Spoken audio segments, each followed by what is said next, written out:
Alan's just fired a question in saying, have we had any response to the most recent letter to the district councillors? The answer is yes. I'm probably not at liberty just yet to say which district councillors have responded, but I can say that we've had a Tory district councillor that's come back, I think slightly offended actually, that we had even come to the view that she'd done anything wrong, and the probability is that she hasn't. It's not so much that, it's the fact that they all follow a party lead and don't really have a choice in that. And that is the thing that's concerning us most, that whatever the rights and wrongs of a particular issue, in this case the Innocence Farm and Trimley housing issues, they're not free to actually make a proper considered vote. That's popped up, what's happening in the next few weeks with the campaign. Well, on October the 29th, we've got our second community meeting. And the one thing I would actually stress is that it's going to be a very, very different meeting from the first one. This one is all about action points, the actions we've got planned, and incidentally what we're not going to do as well, and essentially how we're going to pay for this as well, because we're operating on two fronts. We put a post up yesterday saying there's a couple of strategies going along concurrently. The one is very much looking at the evidence base and being fairly critical of that, I have to say. And the second is very much geared towards how we deal with district councillors who are going to behave like sheep. So that's where we're at the moment with that one.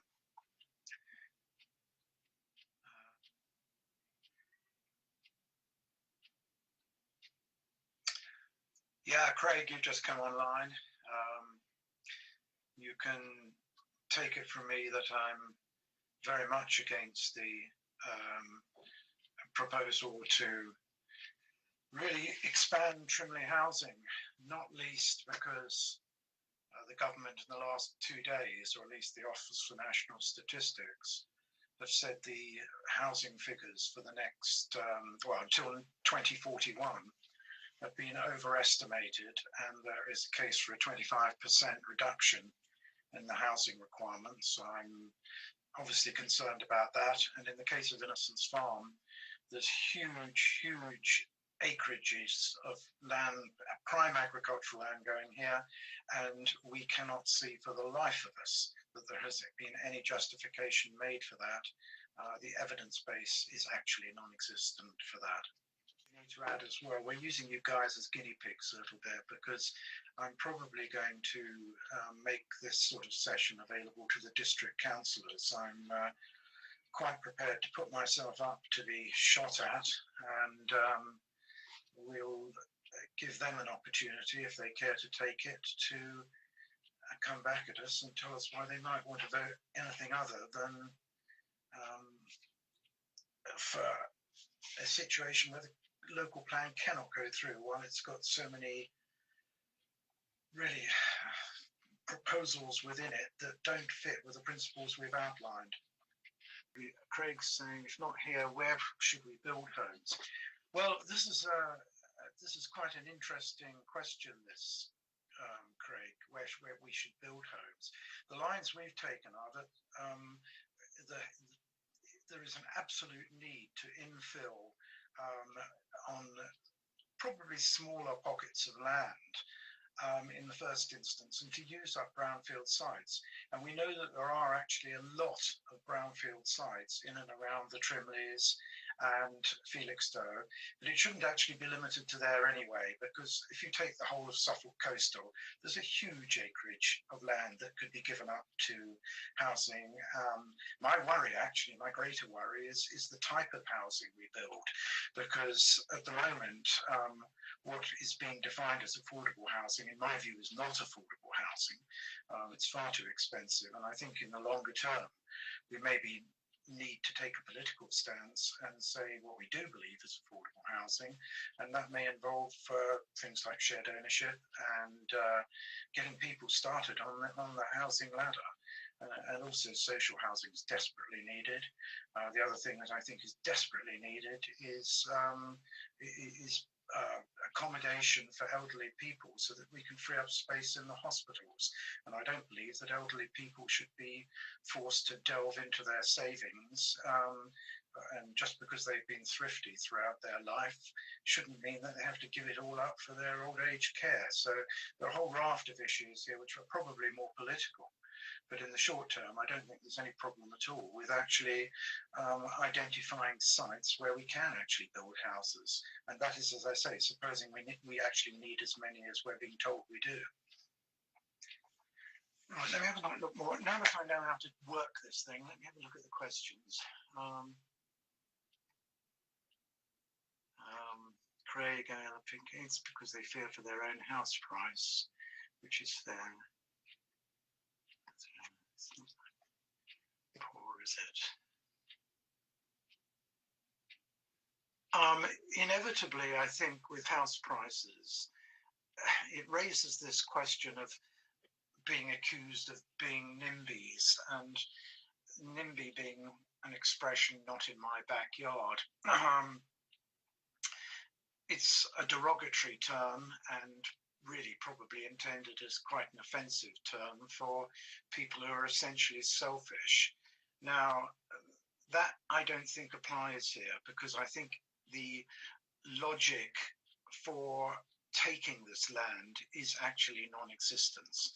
The rationale for taking the land simply doesn't exist. So I don't think it's unreasonable for people to defend that position, but it does raise the spectre always that they'll be accused of being NIMBYs. But I don't think in most cases that probably is the case here.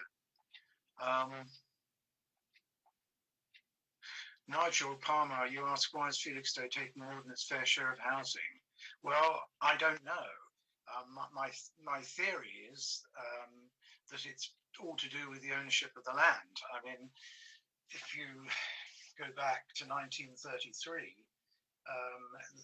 there were 3,700 plus acres of land bought in Felixstowe and Trimley by Trinity College, Cambridge. And I think it's essentially about them trying to get the maximum return on their investment. And in a way, they can't be criticised, because they are trustees for a trust, and they have a legal responsibility to optimise the value of that trust. And I think they are certainly doing that. My only point about that being that it's not something they can do without constraints. The most obvious constraint is the law of the land, and clearly they can't break that. But I think probably slightly more contentious is the fact that I think there's a social law as well. I think organisations of the stature of Trinity College have a moral responsibility to look after the community where they bought all this land. And if they don't, then they're going to damage the reputation of the college. And in that sense, they could make a commercial judgment that that's not something that's worth their while. And I would hope they might come round to that view. But at the moment, I think the reason most of the development has taken place in Felixstowe and the Trimleys is because the land is primarily owned by Trinity College, Cambridge, and they've bought it to sell it for housing at a hugely inflated value. So that's my take on that one, for what it's worth. Right, what do we got here?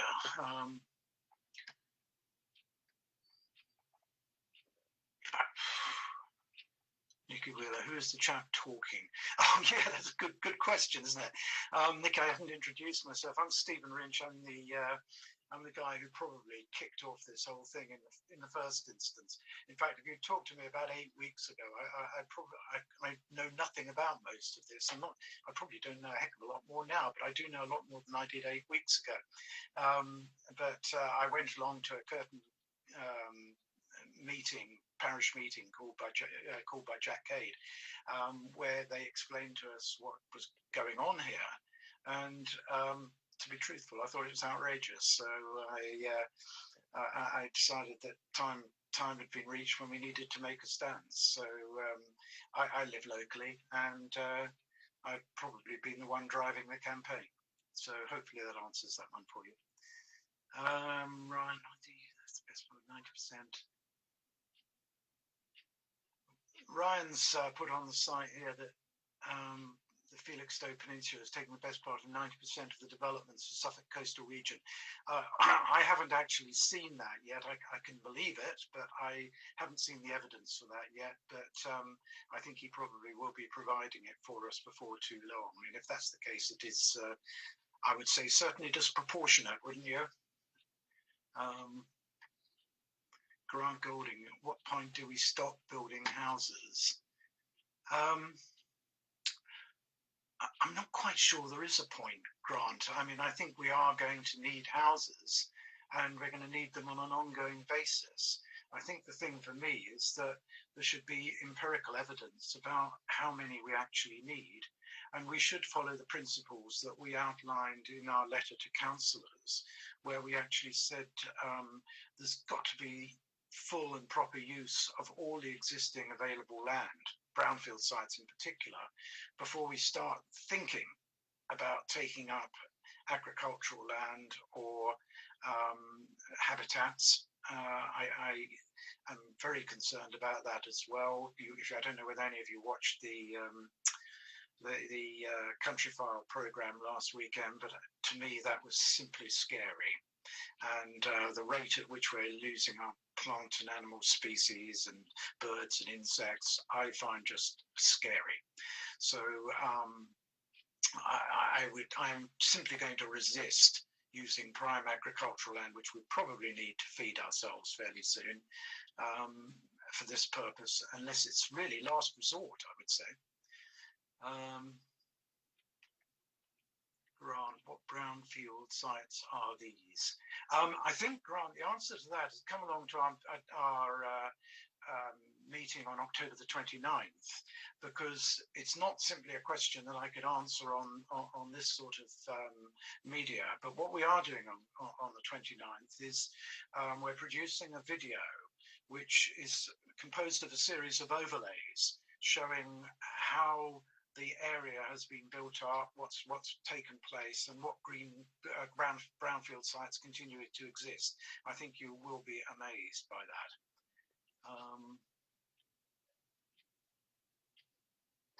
Yes, I am aware of, Nigel, I am aware of the Ferry Road campaign group on Facebook. We are talking to one another at the moment, in the sense that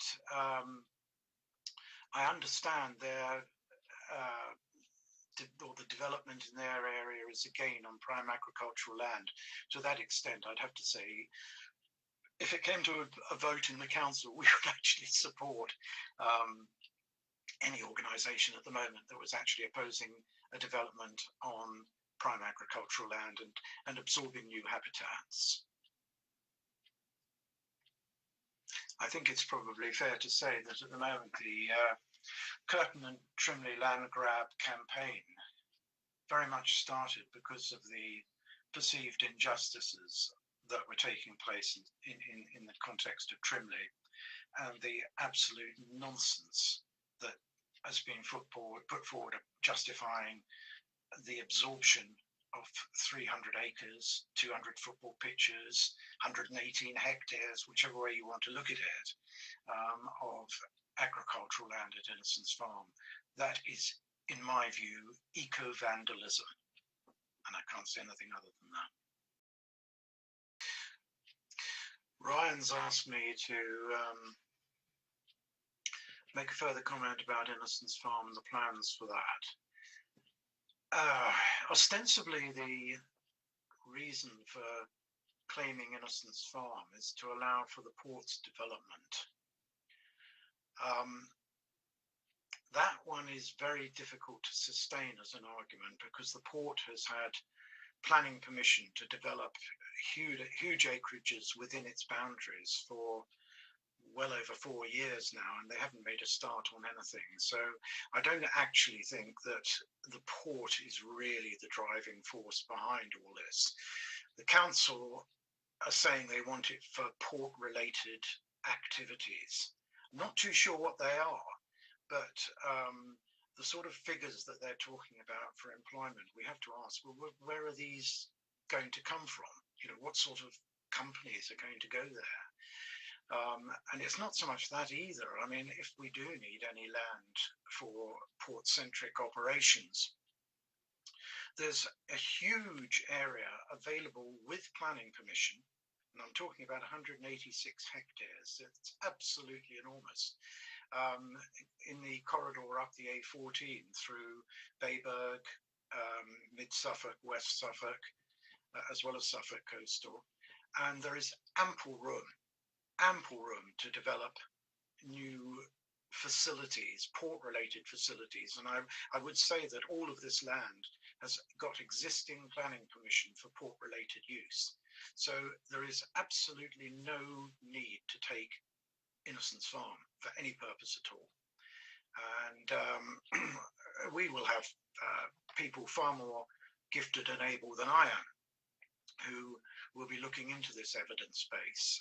As I said in one of the earlier posts, we're really fighting this on two fronts. One, on the very objective strategic front of looking critically, possibly with counsel, at the database itself, which we think is fraught with inconsistencies and frailties, as well as operating on the district councillor level, because in the final analysis, and this is the reason we've got strategy 2, in the final analysis we can make as many common sense observations as we like, but if the council is hell-bent on going down a particular road, right at this moment in time it's got about getting on for 40 district councillors out of 42 who are Conservatives who are going to toe the party line.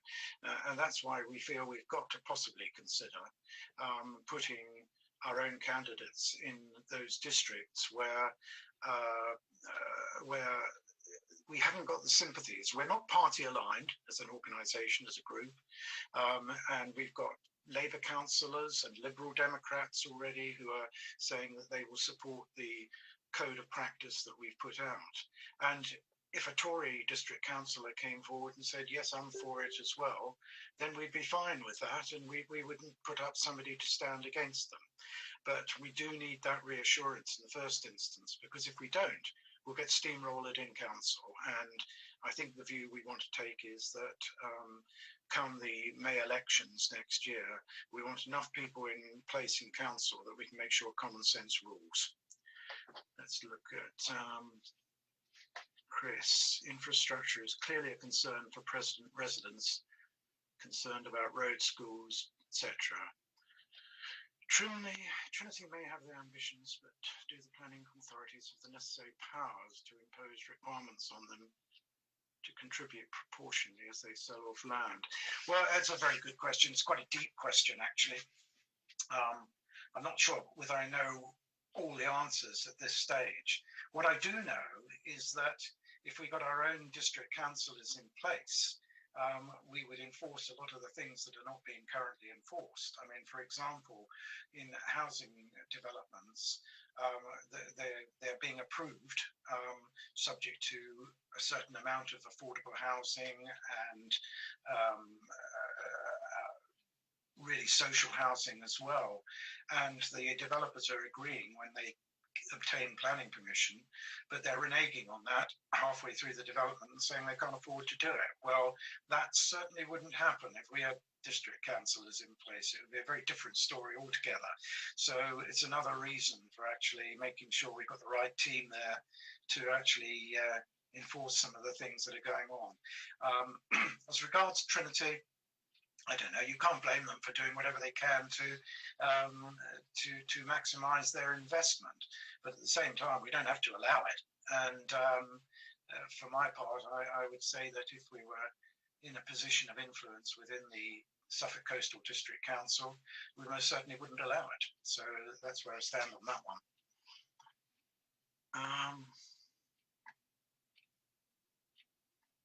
The chair of FR Felixstowe. Work together. We are not against inappropriate development. Nigel, I read your post with total sympathy. We would agree with you wholeheartedly. We're not against development. Indeed, we're probably extremely business friendly, but we are against, like you, inappropriate development, and we are against people flouting the rules. Yes, Nigel, Trinity College did put forward Innocence Farm for containers in 2006. It was resisted then, it's being resisted hard again now. Let's hope we succeed.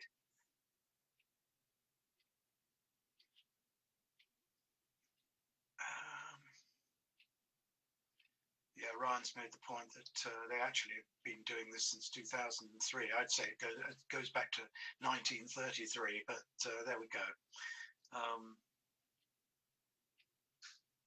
The employment figures, Andrew, the theoretical figure for taking over Innocence Farm is that they say they're going to create 1,008 jobs. Well, quite how they arrive at that, we're a bit surprised to even hear it, because they then go on in the next breath to talk about it being warehousing and lorry parks. Well, I think probably most of us would agree that warehousing and the way it's going is going to have a very low level of employment. It's going to be more along the Amazon type lines where everything is completely automated, and I don't see too much employment being associated with a lorry park, which is what they're really proposing for that whole area. So I can't see that that there is either a demand for it or a likelihood that that sort of employment would arise from taking over Innocence Farm. In fact, I regard the whole thing as a monumental deceit, really.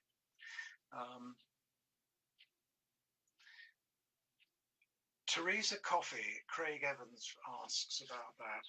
Well, in truth, we haven't had a lot from Teresa Coffey. She has posted, and she's posted a very middle of the road, sitting on the fence type post saying she's got reservations about the development of Innocence Farm.